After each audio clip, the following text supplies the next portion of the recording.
Okay, so hello everyone. Welcome to the second professional development seminar by the AGU Atmospheric Science Early Career Committee. I'm still seeing some people coming in, so I'll wait for a few more seconds and we'll get started soon.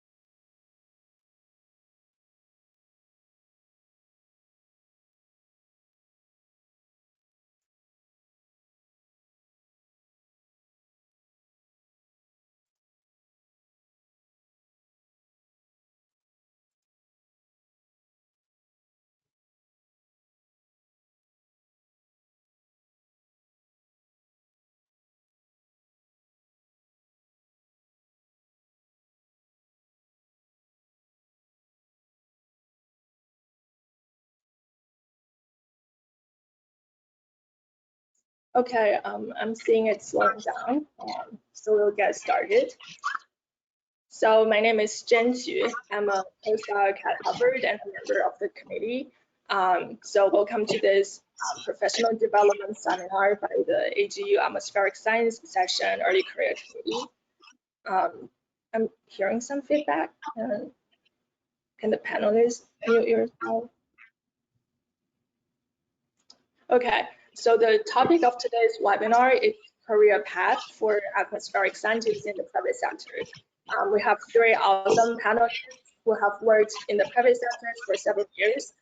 In this webinar, we will talk about what it's like to work there and answer questions from the audience. So first, we'll have the panelists introduce themselves. So Yi, would you like to start? Sure. Hello, everyone. My name is Yi, and I graduated from the Colorado State University in 2015, and then I joined the Arizona Department of Environmental Quality. I worked there for almost 3 years, and right now I moved to Portland. I joined the Sailbri Cooper, which is a private company, and I'm leading the low-cost air quality sensor group in here. Yeah, thank you for having me here. Thanks, Yi. Megan, would you like to go next? Sure. I am Megan Claflin. I am a principal scientist at Aerodyne Research, and I received my PhD from the University of Colorado at Boulder in 2018, and I joined Aerodyne right after that. At Aerodyne, my primary role here is the development and applications of our field deployable GC systems that we pair with time-of-flight mass spectrometers. And so it's mainly trying to expand what volatile organic compounds we can resolve and quantify with field deployable instrumentation. Thanks, Megan. Alex? Hi, yeah, I'm Alex Kubicek. I am the CEO and co-founder of Understory. I got my master's in atmospheric science back in 2012 from University of Wisconsin, Madison, and through my work researching cloud microphysics, understood that there's just a large gap in observation. So created a new technology that allowed us to deploy sensors cost effectively every 1 to 2 miles throughout an area. And now fast forward to today, we've raised about $30 million from venture capitalists, scaled our technology across 3 continents, and have offices in the US, Canada, Europe, and the Middle East. So really excited to talk about everyone's careers today. Okay, thanks everyone for the introduction and also serving as the panelists for this webinar.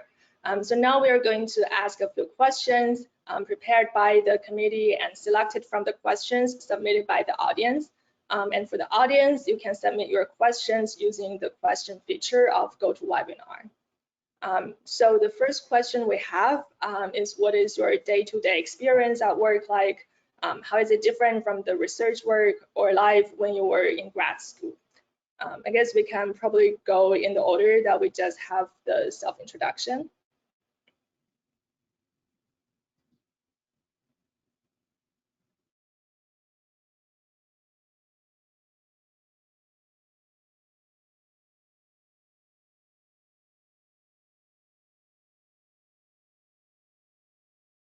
Yi, would you like to get started?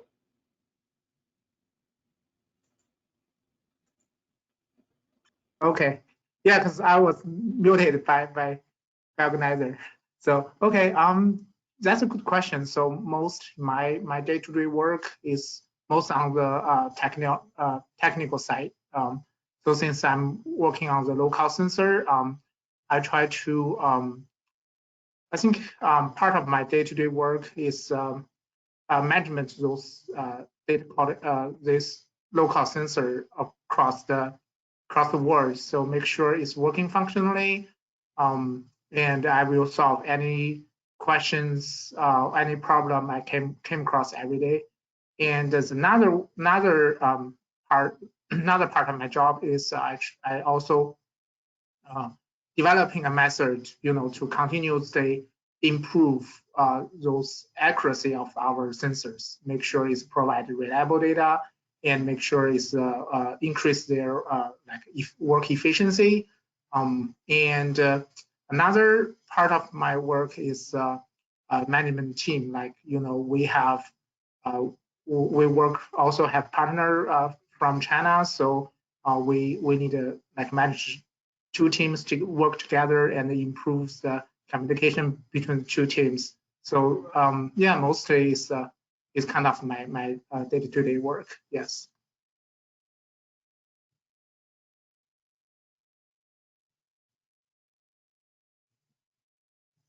Guess I'll go next. Does that sound good? Okay. So my day-to-day work at Aerodyne consists of mainly builds for customers. So that includes actually building these instruments, testing them, doing customer support and customer training. That also includes, to some extent, managing those builds for the engineers and the product assemblers that we also have on our team that help with these.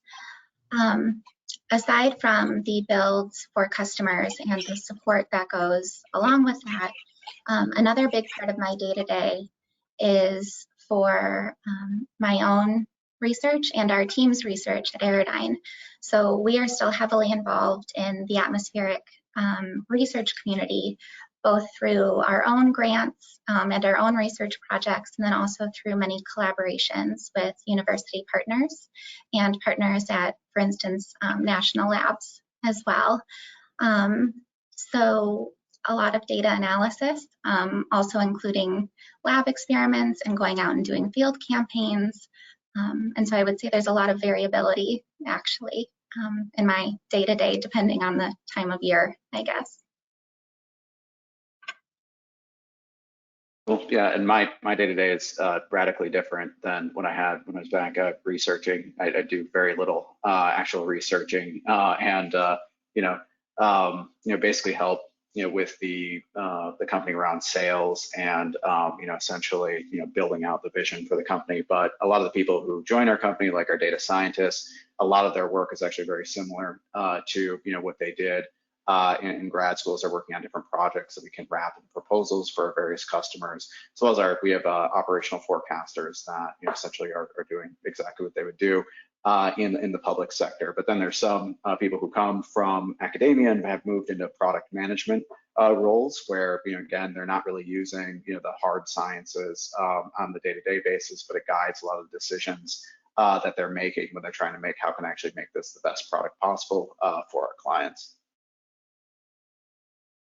Yeah, so thanks for sharing this. I guess the audience can get a sense of what is life like and work like in the private sector. So our next question is, how did you prepare for the job interview? And related to that, what soft skills are important to get a position in the private sector? Okay, I will go first.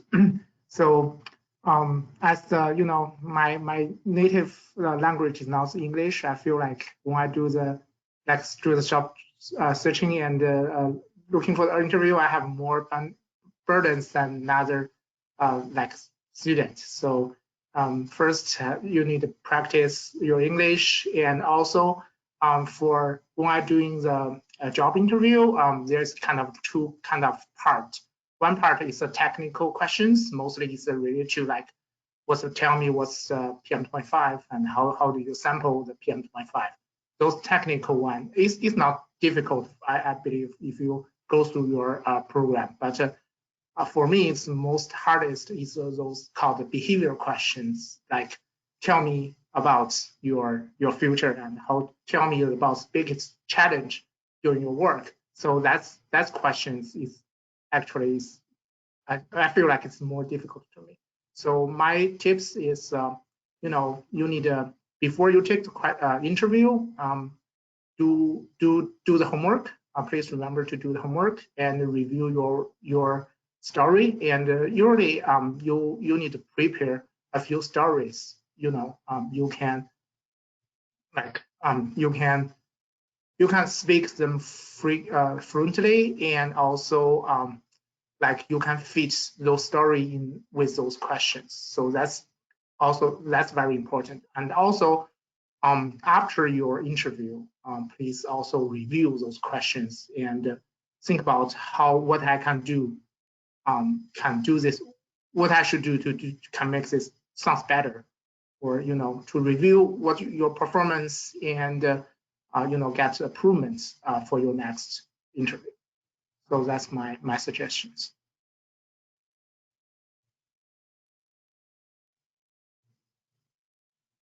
Okay. Yeah. So as far as the job interview goes, kind of similar to what Yi said is,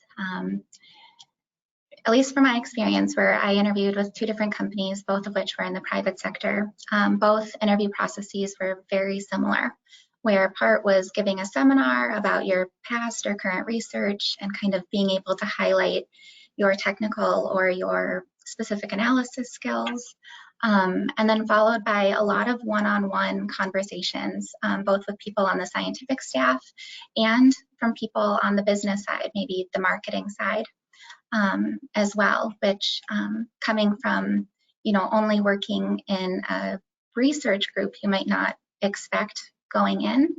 And then also, I think kind of doing your homework and doing your research and looking into, what are the core values of the company that you're talking to and what motivated them to get started, and kind of having an understanding of what those motivations were and if they kind of agree with what will kind of motivate you, I guess, going forward.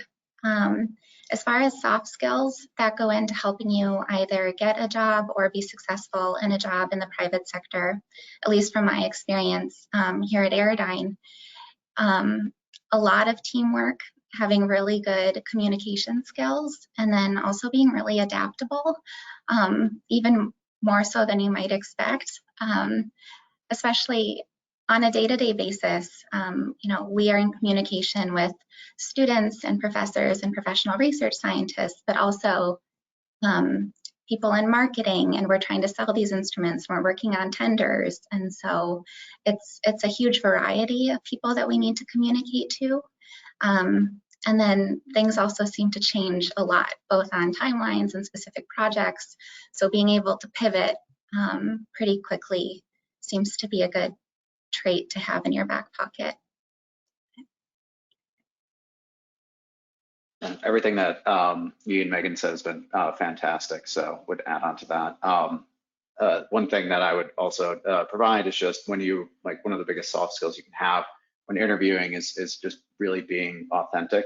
Because not only are you trying to understand like the company you're joining, like Megan said, the core values of it, but just to understand does that fit with what they have as their core values and what you have, because you want to have that alignment, because you're going to be joining this company, you're going to work there hopefully for a long time. You want to be able to stay there and grow your career there. And so being able to have authentic telling stories, like you said, to just through your past work experience, is all part of just making sure that when you join this company, you're going to have a fantastic experience and have some really strong career growth. So thanks, everyone. Our next question is, can you talk about the difference between having a master's degree and a PhD in terms of opportunities in the private sector? Okay, I will go first. Since I work for the government for 3 years, so I know they do evaluate your PhD, a degree. If you have PhD and you're supposed to have the high level of the start position, and of course your salary will be a little bit higher if you have the master's. That's the one. And also like I think for the primary and they mostly like from private sections, so we don't require too much about your research experience, so master and PhD will be the same. Mostly we focus on like what's your background, like do you know how to have the questions, have the problem, and how do you solve it by yourself. So we most focus on this. So most so we're doing the air pollution measurement, but a lot of our staff was from the chemical engineering. They have the different background. So that's we mainly focus on the people who have the ability to to find a way to solve the problem.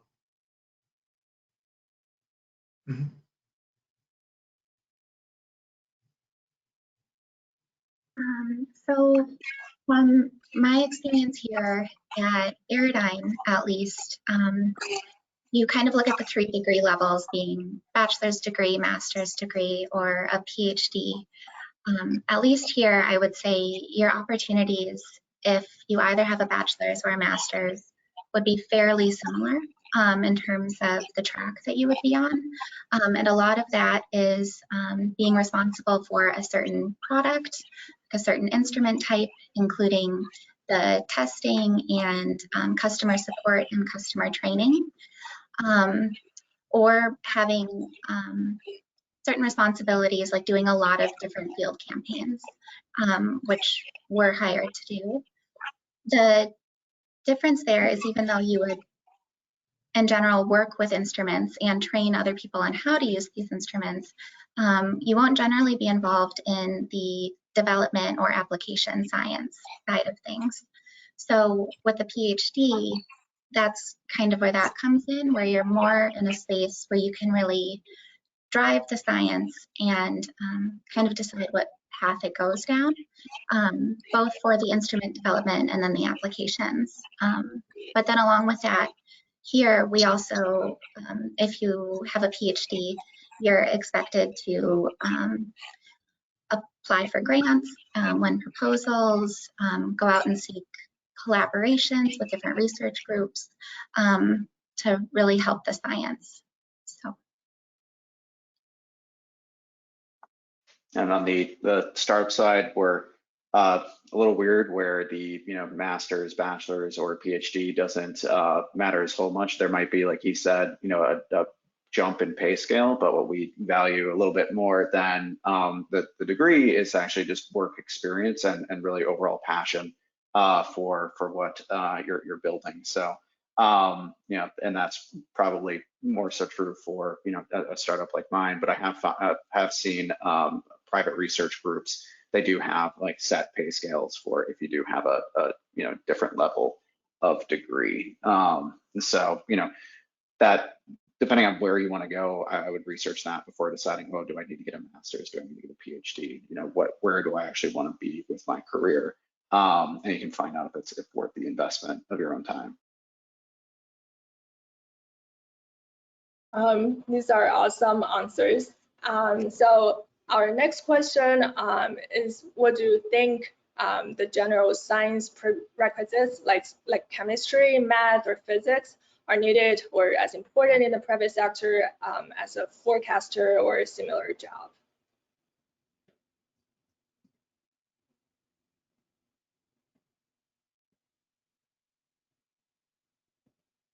Okay. Yeah, I think the technical background is very important. As I mentioned, we focus more on the skills, like when you have a new problem, how do you find a way to overcome it?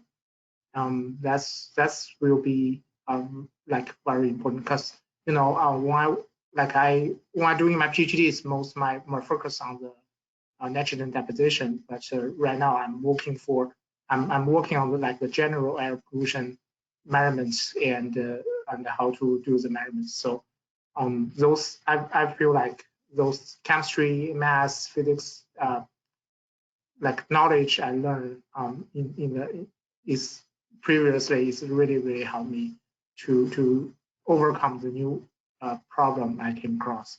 And also I want to add more a little bit on the last question. So you know, I saw a lot of graduate students from the atmosphere when they graduate, they go to the environment consulting. You know, they join a consulting company. They help to do the air modeling work, do the air emission preparation. So by those go by those career paths, the certification, some certification is will be helpful for the career, like EIT and also the PE. If you get those certification before you graduate, that will be very helpful for your job searchings. And also I think some company they value it actually more than your degree.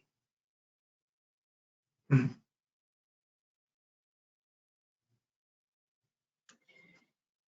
Yeah, so for the question of the importance of chemistry, math, and physics in the private sector versus maybe academia, I agree with Yi that it's very important. We're constantly coming up against new research problems and new research questions, and being able to problem solve and use those kind of fundamental science skills are very important.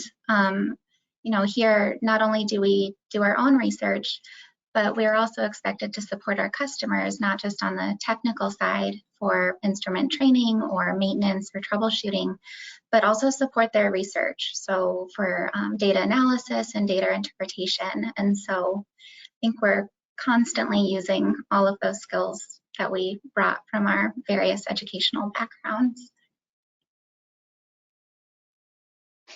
And one of the big things about going through those skills, like Megan was saying, is just showing that you have the ability to, analyze, how you actually came to those conclusions in your research. So you may not be continuing your, bachelor's, master's, PhD research at the company that you're going into, but as part of the hiring process, when you present, hey, this is the research that I did, here's the decisions that I made, this is why I went this route. It's really important for the company to understand, hey, you can think through things, you can learn new things, you can dive into new topics, and having that scientific understanding is really helpful to actually go forward. Another thing I would plug is programming background. Getting additional programming background can help a ton.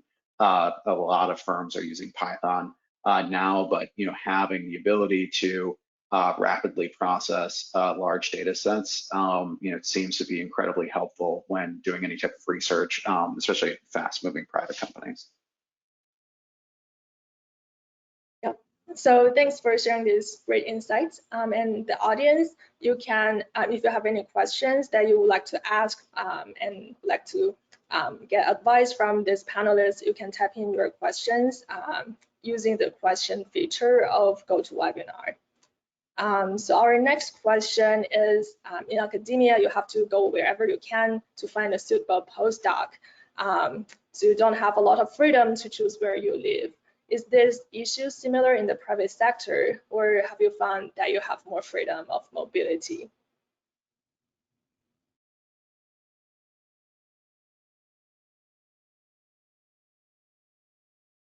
That's a quick question. I think it's case by case actually.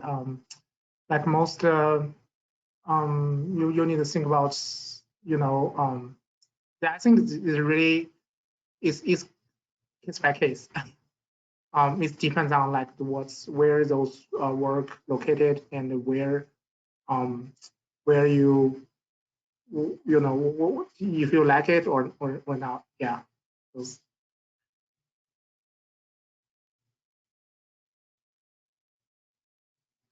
I agree that it's case by case. I think in general, it's atmospheric science positions are limited, and they're in certain parts of, especially North America, depending on the company.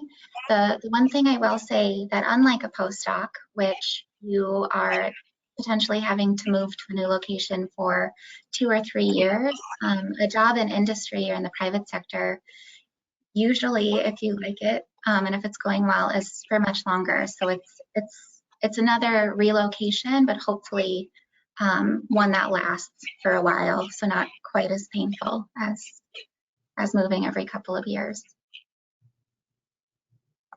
Right, and because of the pandemic, a lot of companies are now open to remote work.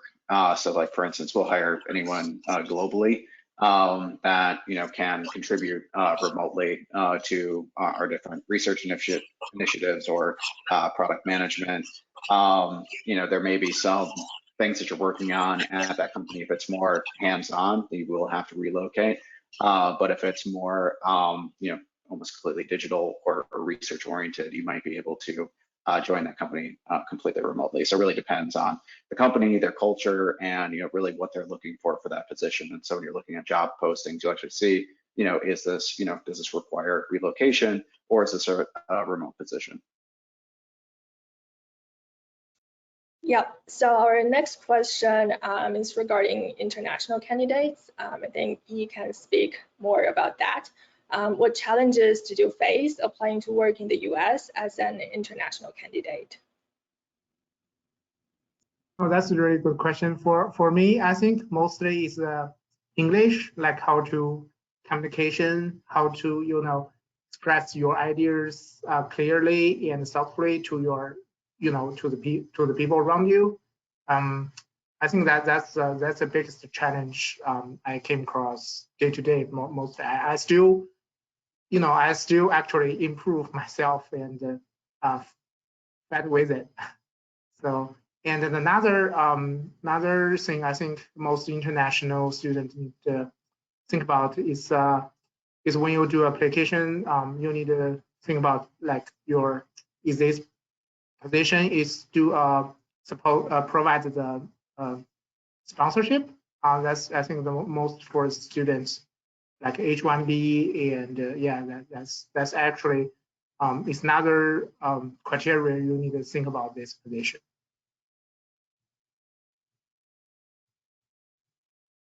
Thanks, Yi. So now we'll move to the questions we collected from the audience. So the first question we have is how to venture in the job market. So like panelists, is there any resources you would like to suggest? Because for most of the students in grad school, they are only familiar with the academic world. And do you have any suggestions on how they can navigate through the resources? Okay, I will go first. First, I think you need to do your homework, and there's a lot of actually interview, like a lot of people, talking about interviews, how to prepare the interview on the YouTube. So I think you need to go, talk to people who know they already have the job, and also do your homework. Like I said, prepare, make your stories, prepare for those behavioral questions. And also another important thing is that when you apply positions, be sure you view it job description before the interview to make sure when you do the interview, all your points is line up with those requirements in those job description. That's going to be very helpful for you standing out during the candidate.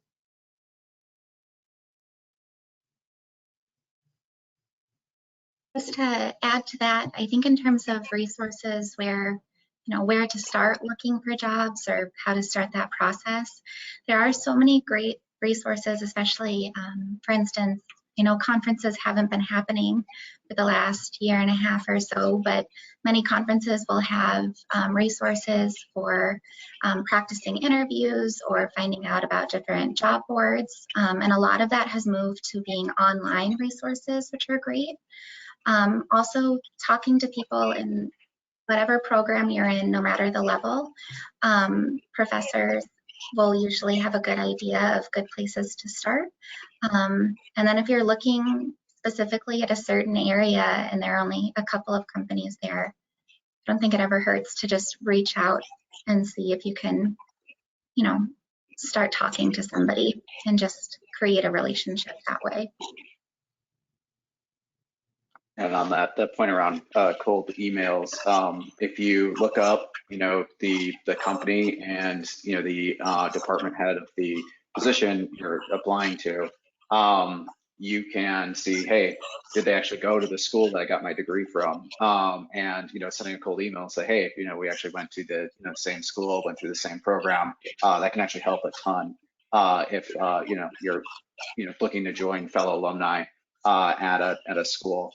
And the other thing I would say is just, look at all the resources around updating your digital presence. So LinkedIn, making sure that's updated, because recruiters will be combing through LinkedIn trying to find source candidates for the positions they're looking at. So they might come to you. So, find, different types of resources that help you expand that digital footprint. So it's a lot easier for these companies to find you, because the job market is really hot right now. So, there's a lot of people looking to fill positions. Yep, thanks for sharing this. And I also put in the chat an AGU webpage on the resources for early career scientists. There is a specific section about job list. I think you can find some more job opportunities there. And then our next question to the panelists is that if you could share some of your experience or how you make the decision to go to the private sector as opposed to, for instance, academia. Can you share about why did you make this decision?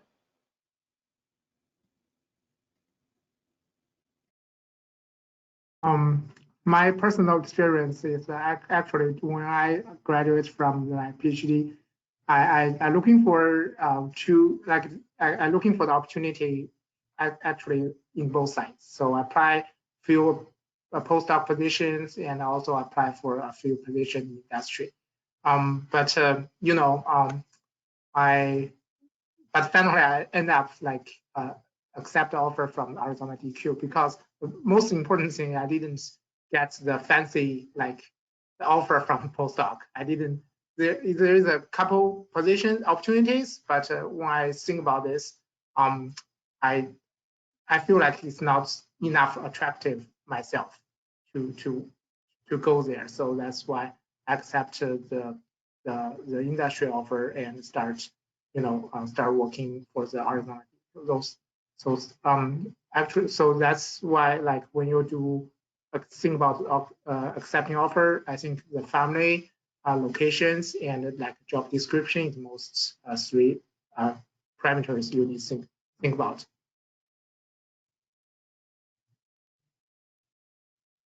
Yeah, so when I was getting my PhD, I never had a calling to go into academia. That's not why I went to grad school in the first place. I knew that I loved to do research and I knew that I loved to work with instruments, but I didn't want to be a professor. And so industry seemed like a good place to go. I didn't want to do a big move again and then do another big move in a couple of years. Honestly, I wanted a little bit more stability than that. And I really liked the opportunity that was here at Aerodyne, because even though it is in the private sector, I still get to do a lot of research and get to work with a lot of different people and get to travel a lot, but with a nice home base. So. Yeah, I mean, it really depends on the position that you're looking at, what you want to do. I think on the whole, private sector is going to allow you to have a little bit more breadth, so that you can, adapt, like Megan was saying before, or really have the ability to, talk to a lot of different people. And it's a little bit different because in private sector, you're doing things so that, you can make money, right? versus academia, that's, it's more about the pure advancement of science. And so it's really just depending on kind of where you want to go that way. And I mean, both areas are helping people in different ways. It really depends on kind of, the goals that you set for yourself and how you actually want to grow, throughout your career. Yeah, I want to add, I really like Megan's and Alex's comments, and I want to add a little bit more. So actually, I want to say, joining the industry, it doesn't mean you say goodbye to the research and papers. Actually, when I work as Arizona DQ and even as Sailbri Cooper, I still working on the research and get the metadata and try to, lay out the papers and get this published. More and more, I notice more and more actually like company, especially when they focus on the research and R&D, they still encourage their employee to get those data published. It's also increase the visibility of your company. So yeah, that's I want to add it. So go to the industry doesn't mean you say goodbye to the research. You still can, at least you have interests. You can if you have data, you can work on that. Mm-hmm. So our next question is to Alex, and I think Megan and you can also add to that. So framing the scientific language into a business context is difficult. How do you manage to explain your ideas to venture capitals?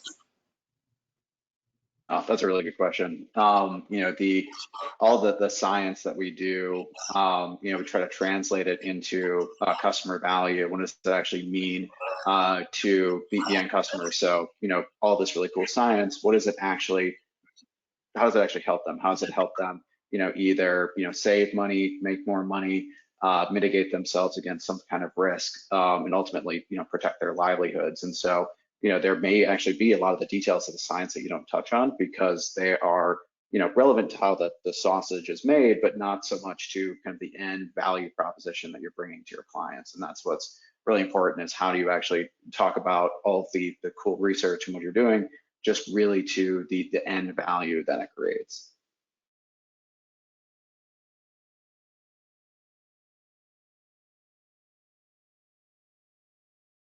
Right, did you want us to comment on that one as well? If you would like to add anything to that.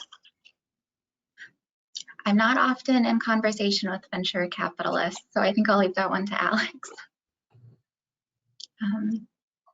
I guess I will say, even though we're not, being able to communicate your science and your instrumentation to a wide variety of people with different backgrounds in terms of professional backgrounds or educational experiences, I think that's always going to be important, no matter if you end up in academia or in the private sector. No matter what job you have, it's important that we can communicate what we do to all different kinds of people. And so I know that comes up with us a lot as well, and not just for sales too.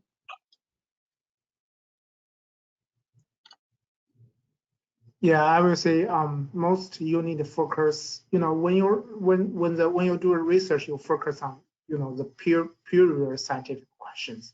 But when you work for the company, mostly you focus on the market. For example, we start the low cost sensor here. So it's not need to be those accurate data, provide accurate data, as the like another instruments, but it's very helpful for the people, on the markets. They can use it to locate the hot pot of the air pollutions. We can, with this technology, we can know how the pollutions changes and varies day by day. So that's, I think, most you need to focus on the market, and that instead of the scientific questions. That's most I feel different. So thanks for this answers. Our next question is, would you advise to take business courses during grad school? Or on a broader scale, is there any preparation for the current scientists can do during grad school if they want to work in the private sector?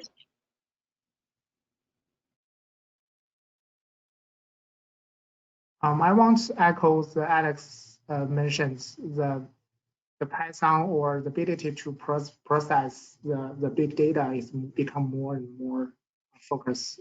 Actually, I don't think the business technical will be important, but actually, like especially for the private sector, we here the PhD and here's masters, we want you can be able to do some technical work. So the ability of doing processing the data is actually definitely is a aspect we pay more attention to.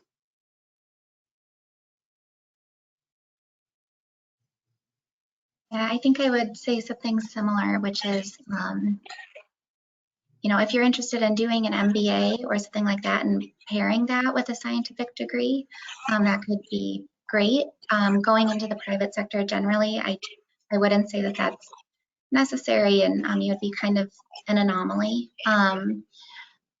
But also, I agree with Yi that the more chances you have to make yourself more rounded as a scientist in terms of both your hardware skills and your software skills, both for data analysis and like instrument operation and things like that, that is key and so valuable to be able to do both.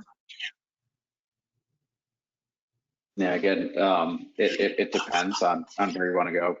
Hard scientists or hard sciences are becoming more relevant in the private sector, just as more solutions, more exciting innovations come to the market. So if you want to get into the business side, you can take a couple business classes, but you could go into product management. And learn how to do all of those aspects. You probably only need a course or two just to see if you actually really like it. That'd probably be the biggest benefit of doing it. But just looking at the things around data science or sales engineering is another really interesting thing where you're more so you get really technical with your sales. You're explaining spec sheets to customers. What does that actually mean? Or there's a lot of operational meteorologists are now being pulled in the private sector because different customers need that for their essentially their risk mitigation. And so there's aspects around that where you may not need to take another course. If you're just really awesome at synoptic meteorology, you might be exactly where you need to be. So really it depends on the position that you're looking to join into. Okay, our next question is, what is it like? What is the performance review like in the private sector? With performance, I think most focus is help the company to solve the problem, and that's I think any company will like that, and also like have to build a good relationship with all your colleagues.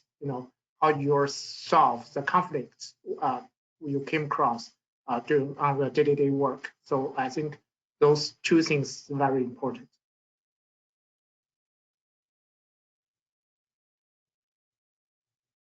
So as far as a performance review, is that what you had asked? How a performance review goes? Okay. Yeah, so in general, the performance reviews are based around deliverables, right? That's where a lot of our revenue comes from, is not only bringing in the sales, but making sure that you came through on all of those contracts. It's also bringing in research dollars and different projects and your participation in those. And in general, I would say a lot of goals are kind of put forward for the year. So you do know, what you are aiming toward and what you, in general, should be focusing on. But also a large part of the performance review in the private sector, I guess, depending on your specific job title is also how it's going managing other people on your team. So again, those soft skills.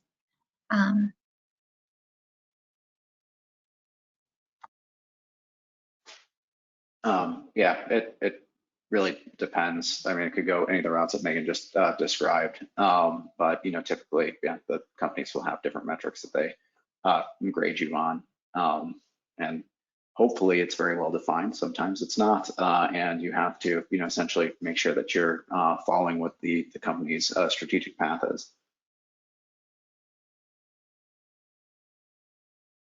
Okay, our next question is, do you feel private sector provides better job security than academia?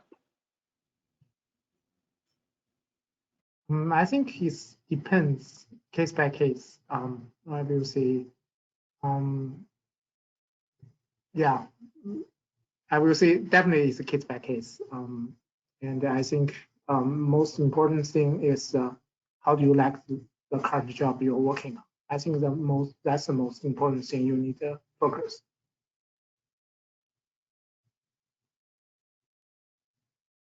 I would agree. I think it's absolutely a case by case, and I haven't worked in academia, so I can't truly speak to it. I do think that once you're tenured at a certain university, there is a lot of security there, which is why they're so sought after. But getting to that point is, I think, as we all know, is very difficult. And so I think it just depends on the level that you're at and potentially which company you end up at. I agree with all that.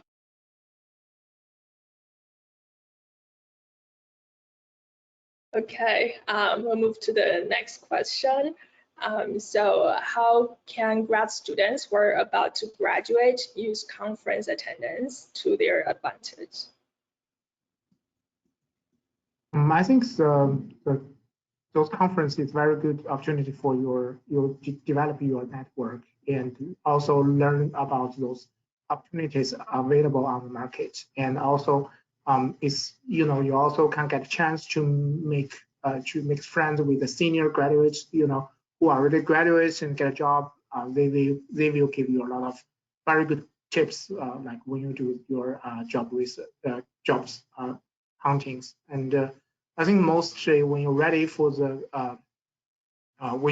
graduation, and you are ready for the job. Most important thing is that let all your friends meet you're searching the job. So because your network, there is a lot of information actually, and people can bring those information to you.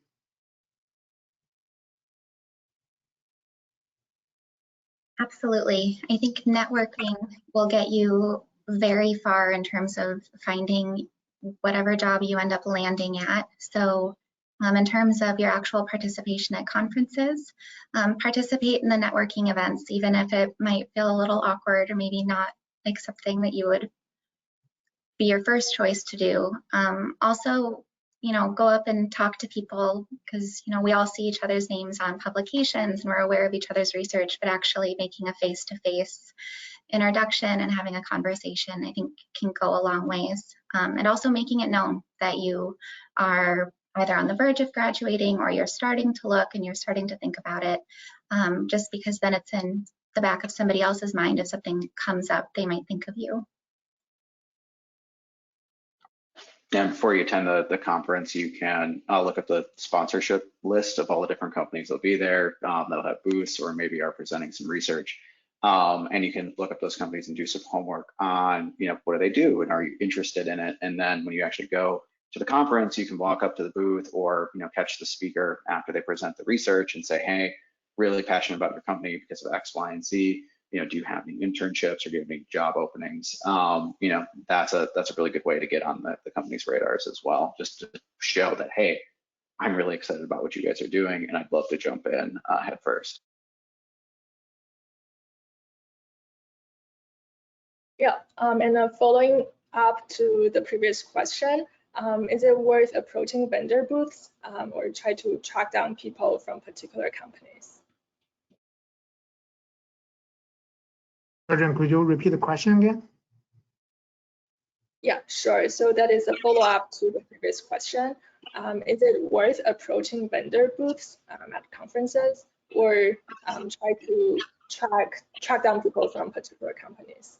I think definitely that's a good suggestion, but I will not recommend you mentioned your, mentioned about like you're looking, you want the positions at first when you're talking to the people with that company. I think most important thing is you just you just go their booths and talk to them, learn about what they're doing, and also maybe if you get a chance, introduce a little bit more about yourself, let them know you're doing mostly is get their contact information, and if you're more interested about these companies, you can do the follow-up, give them an email or you can do that, but I won't recommend you mention at the first time I don't recommend you mention like you're looking for the job at the first time you get to know someone.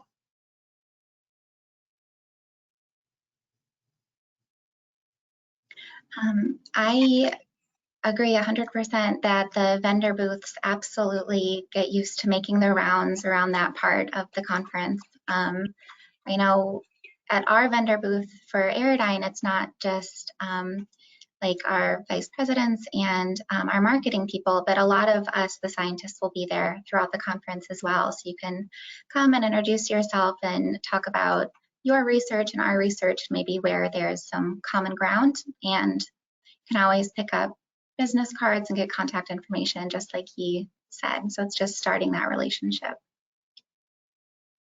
Yeah, and a lot of the times the vendor booths are there is to not only sell their products, but to find people to hire. So it's a good opportunity to network. Okay, and our next question is related to your experience. What is your favorite part and least favorite part of your current work in the private sector? I think most I enjoy is I'm still doing research. I still like working on the data and also plotting the data. So that's the most I enjoy my work right now.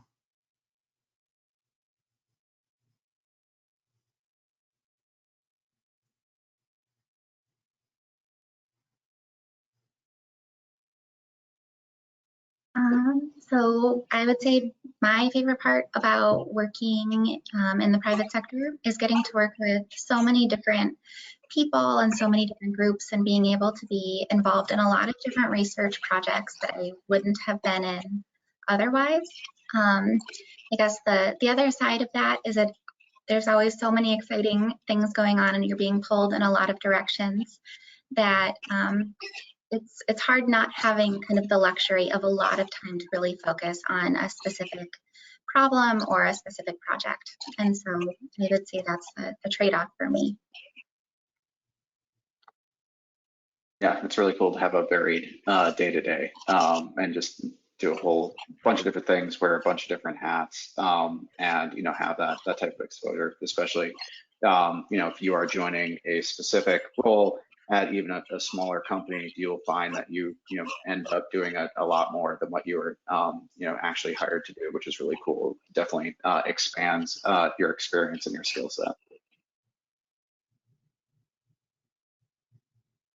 Okay, so before we close this up, to the panelists, is there any final comments or suggestions you have for the audience and early career scientists who are interested in the private sectors? I suggest, as I mentioned, like I think you need to review what you're doing and get your story, prepare your stories, and be able to make sure it's in the plain language and able to share with your audience. Because actually, when I feel like the process of the job hunting is share stories and let the people never met you before and know your stories and also like impressed by your stuff.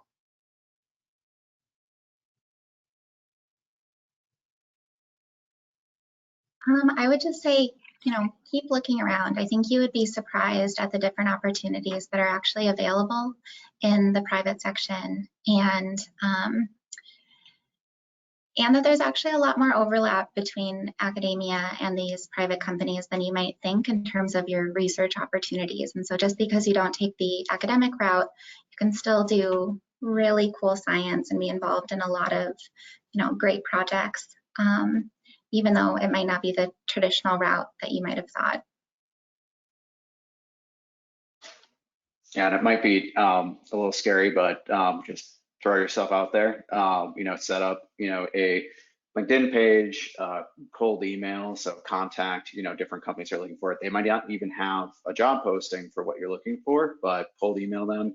Say, hey, I'm really excited about what you're doing. Here's my skill sets. Is there anything available that I might be interested in? And getting internships is also really, really critical to help with experience. So again, the worst thing that anyone can say to you is no, and you can get thousands of no until you get that yes. That is the perfect career opportunity. So again, it's scary at first to start networking, but I promise you just keep on having that relentless push to see who would be interested, or all the companies that you're interested in, what would be a great fit for you.